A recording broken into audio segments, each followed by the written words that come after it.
Hi everyone, it's Caroline from AnimeGrAvy. Welcome back to the drawing board.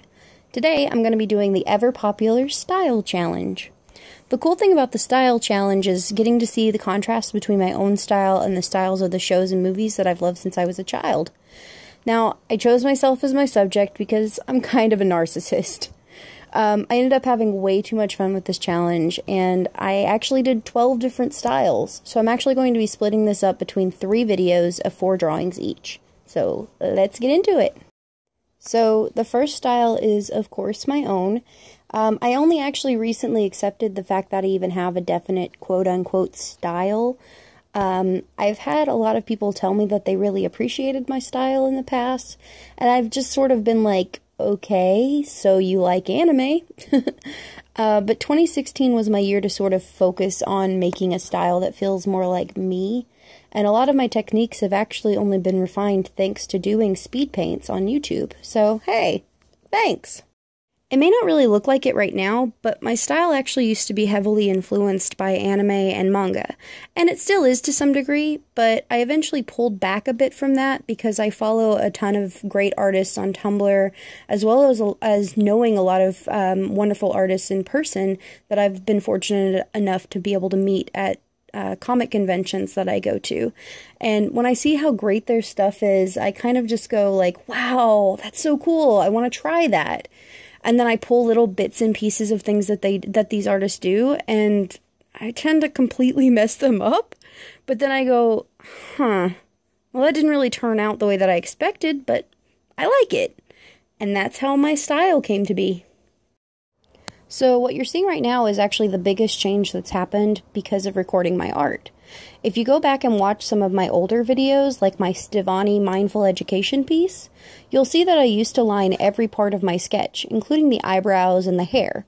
But I finally decided to change it because while I was watching my speed paint process, I kept seeing myself struggling so much to get the hairlines just right. And then the end result never really looked the way I wanted it. It always kind of looked stiff.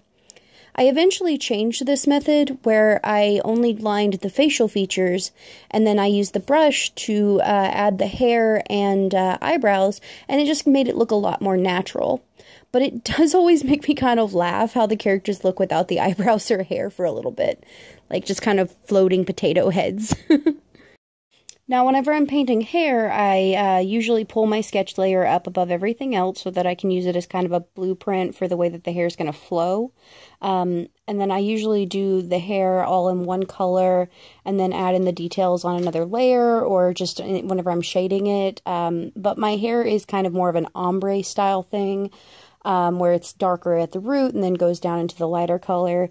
So what I'm going to do is throw on that dark color near the top and then just, throw on another near the bottom. And then I usually just blend that together with the watercolor brush. So it kind of gives it this kind of, smoothed out, just blends it in very nicely.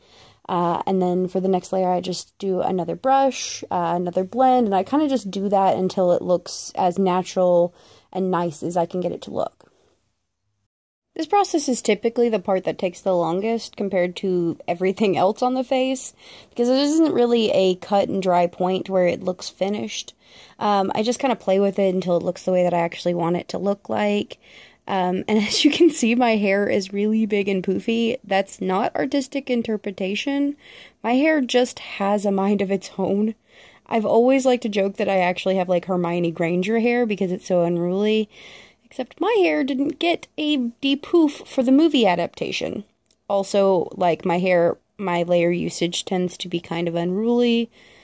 I start out with a piece with really good intentions, but before I know it, I've got about 50 layers and I can't remember which one's on what. And I always tell myself I'm going to label them, but no, it doesn't work. I've been that person at 5 a.m. and I'm just suddenly looking out the window, just tears in my eyes, and my partner's come up and he's been like, you okay? I'm like, I drew it all in the same layer. So now I kind of move on to doing my shadowing. For the shadows, I do a darker blue color, and I typically just turn the opacity down to like 15 to 30%.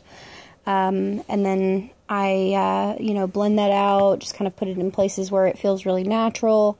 Once I've got that blended out, I typically move on to another layer and do, you know, a little bit darker than the first one, so it kind of gives it a little more life. Blend them both out. Once I'm happy with that, I move on to one of my favorite parts, which is actually the blush. I really like to add that to the nose, the cheeks, and sometimes the chin, of course the lips, because it kind of makes it stop looking like a weird, creepy vampire and starts making it look like, you know, an actual human that has blood.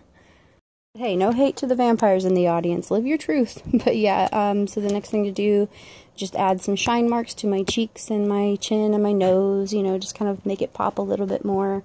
Add a little bit more detail to the eyes. What I do is I just go with a darker color right underneath where the pupils are going to go, and then a lighter color in there to make the eyes pop. Add in the pupils, and then give it kind of that shine mark over my top layer. Using the white brush, and then once that's done, I just like to add a little bit more detail to the hair to kind of give it that, you know, extra flow. So yeah, and there we go.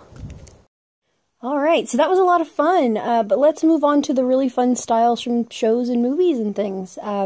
First one that is going to be doing is Steven Universe. It was actually the first one that I decided I wanted to do whenever I was considering doing this challenge, because I absolutely adore that show. Steven Universe, I've watched every single episode. I have done, I believe, about 20 fan art pieces so far. You can actually watch me draw a couple of different pieces on our channel, so if you check those out, thanks, and give them a like for me, please. And I've also helped host a couple of Steven Universe fan panels at conventions with my friends. It's just such a pure and positive show, and it's just a lot of fun watching the characters, you know, advance, and seeing Steven grow up is just super awesome. So yeah, definitely check it out if you haven't. Now, obviously this style doesn't take nearly as long as my own style. That's because I'm not animating my style. So I don't have to make everything, you know, be redrawn hundreds and hundreds of times. So, you know, I can take my time with my detail work and my shading, things like that. So, you know, obviously these styles are going to go quite a bit faster than the original one. This style is more rounded and simpler, and spoiler, most of the other styles will be too.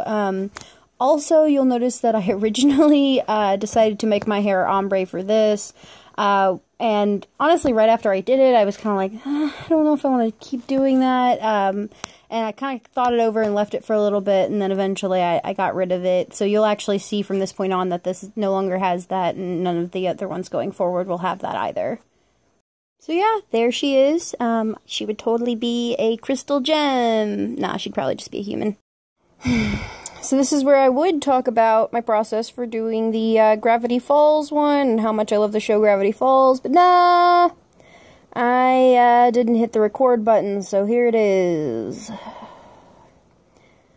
The head is the same shape as Gideon's, and I really like the way that the hair is looped for Mabel, so she has cute looped hair. This is one of my favorite ones that I did, and I'm so bummed that this didn't record, so sorry guys. And no worries, I totally did record the rest of the process, so from this point on you will be able to see all of them. The next one that I'm going to be doing is Rick and Morty. I think that I honestly probably had the most fun with this one, because I really enjoy this style. I love the show. I had to draw myself in that hilarious, like, spaced out look that the characters will sometimes get, usually like when Rick is talking, or if Rick just kind of stops giving a crap. And so, of course, it wouldn't be Rick and Morty without the sort of asterisk-shaped eyes. My head, by the way, is shaped like Tammy, who, if you watch the show, you'll know that she is the worst person ever. But she had a good face shape, I guess, so I gave her more wobbly hair, because it would kind of fit more with the style. Morty's hair is kind of wobbly like that. I also made my eyebrows more tube-shaped to kind of fit with the style of the show. I did struggle a little bit to come up with like a reference for the glasses, because the only character I could think of immediately that wore glasses was the "Listen to My Tail" guy. That was a horrible impression from Look Who's Purging Now. That episode's really funny. But eventually I remembered Unity, so I just kind of copied her glasses, just kind of used the square shape and made them blue like mine. So there we have it. The first 4 styles are totally done. If you enjoyed this video, don't forget to leave me a like and subscribe for more. I'm totally going to be doing 2 more parts to this challenge and videos that will be coming out soon, so you don't want to miss out on those. Also, let me know what you thought of my interpretations of these styles. Did you like them? Do they look like the characters? Let me know if there's also any other styles you'd like me to try out, or maybe some cool challenges to try. I'd really love to give those a shot. Thanks again, and until next time, go do some doodling.